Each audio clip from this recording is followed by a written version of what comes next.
yang terhormat, Dewan Juri yang arif lagi bijaksana, yang terhormat Bapak Ibu yang berhadir pada hari ini, dan tak lupa peserta lomba, abang-abang dan kakak-kakak yang saya banggakan.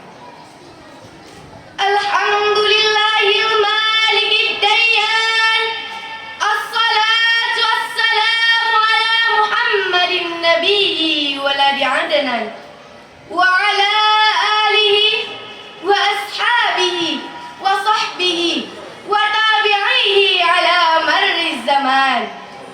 Ashhadu an la ilaha illallah wahdahu la syarika lah, wa ashhadu anna Muhammadan abduhu wa rasuluh alladzi la nabiyya ba'dah. Amma ba'd. Untayan langkah yang pertama, setinggi puja sedalamnya syukur, marilah kita ucapkan kehadirat Allah yang Maha Ghafur, yang telah menciptakan pemain sepak bola seperti Lionel Messi, pembalap MotoGP seperti Valentino Rossi, dan pemberi cantik seperti saya ini. Adapun untayan langkah yang kedua, sholawat bertangkaikan salam, berpuculkan rindu, berakarkan kasih sayang ke ruh baginda alam, yakni Nabi besar Muhammad sallallahu alaihi wasallam, yang rela bermandikan darah, berselimutkan pedang, berhujankan anak panah demi tegaknya kalimat tauhid yang berbunyi La ilaha illallah Muhammadar Rasulullah. Hadirin sekalian, tak kenal maka ta'aruf. Perkenalkan, saya Khairun Nisa, utusan dari Mansatu Padang Sidimpuan. Berdirinya saya di sini bukan untuk memamerkan senyuman manis dari Boreja Buah, tetapi akan menyampaikan sebuah pidato yang berjudul Generasi Milenial dan Masa Depan. Ma'asyiral muslimin rahimakumullah. Generasi milenial, apa yang tidak kita ketahui tentang ini? Menurut pengertiannya, generasi ini merupakan generasi yang sudah melek secara teknologi. Perkembangan pesat teknologi yang ada pada zaman sekarang ini, maka semua orang mempunyai banyak peluang untuk berada jauh lebih maju apabila dibandingkan dengan generasi sebelumnya. Nah, pada era sekarang ini, kita telah memasuki era baru yang biasa kita sebut dengan sebutan generasi milenial. Sekarang informasi sangat mudah didapat. Di mana saja dan kapan saja kita bisa mendapatkan apa yang kita butuhkan.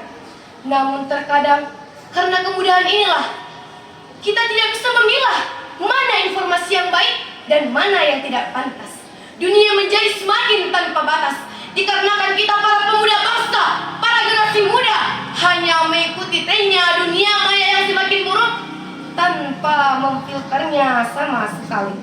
Hadirin wal hadirat rahimakumullah.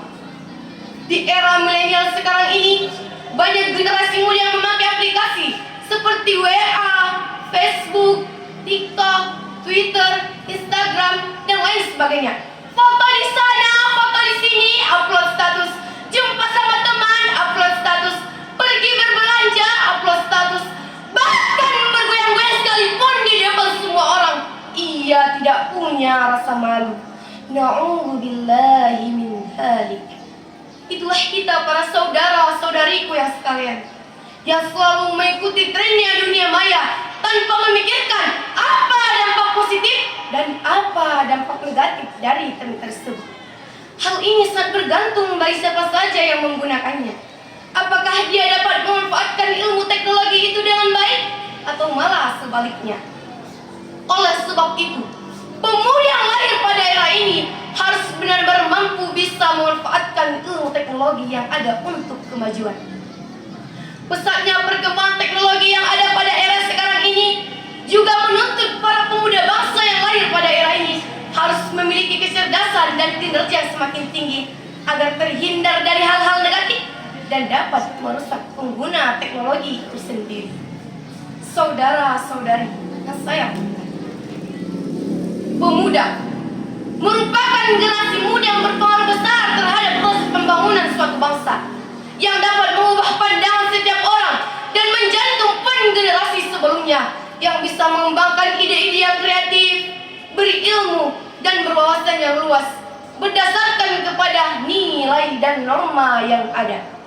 Seperti yang dikatakan Presiden Insinyur Soekarno dahulu, beri aku 1000 orang tua, maka akan kucabut semeru dari akarnya. Beri aku 10 pemuda, maka akan kuguncangkan dunia. Maka dari itu, kita para generasi muda, para pemuda bangsa, janganlah hanya menjadi penonton dalam persaingan ketat pada era milenial sekarang ini. Teruslah belajar dan belajar, karena kita masih mempunyai masa depan yang cerah. Karena masa depan kita, hanya kitalah yang dapat menentukan bagaimana hasilnya, maupun itu baik atau kurang baik. Jadi jangan menghabiskan masa muda kita dengan usaha-usaha yang tidak jelas, yang dapat menghancurkan masa depan kita karena perbuatan kita sendiri. Ma'asyiral muslimin rahimakumullah. Jika kita sudah terlanjur membuat suatu kesalahan, maka perbaikilah kesalahan tersebut. Tidak ada kata terlambat atau kata kecelakaan. Semua kejadian ada penyebabnya. Sebagaimana pepatah mengatakan, kemarin adalah sejarah, esok adalah misteri, dan hari ini adalah anugerah itu. Mengapa itu disebut hadiah? Pepatah di atas memiliki arti bahwa jalani hidup kita sebaik mungkin, tetapi apabila masa lalumu kurang baik, jadikanlah itu pelajaran, dan janganlah lari dari masalah yang sedang engkau hadapi. Kita memang tidak bisa mengetahui apa yang akan terjadi esok hari, namun kita terkadang bisa mengerjakan hal-hal yang kita sendiri tidak sadari. Maka dari itu, wahai generasi muda, wahai pemuda bangsa, marilah kita memanfaatkan ilmu teknologi dengan sebaik-baiknya dan memikirkan apa yang akan kita lakukan di masa yang akan datang. Demikianlah isi pidato saya. Kurang dan janggalnya saya mohon maaf. Kepada Allah saya mohon ampun. Saya akhiri dengan pantun. Buah durian warnanya putih. Cukup sekian dan terima kasih. Wabillahi taufiq wal hidayah. Wabi sautik amanah payah.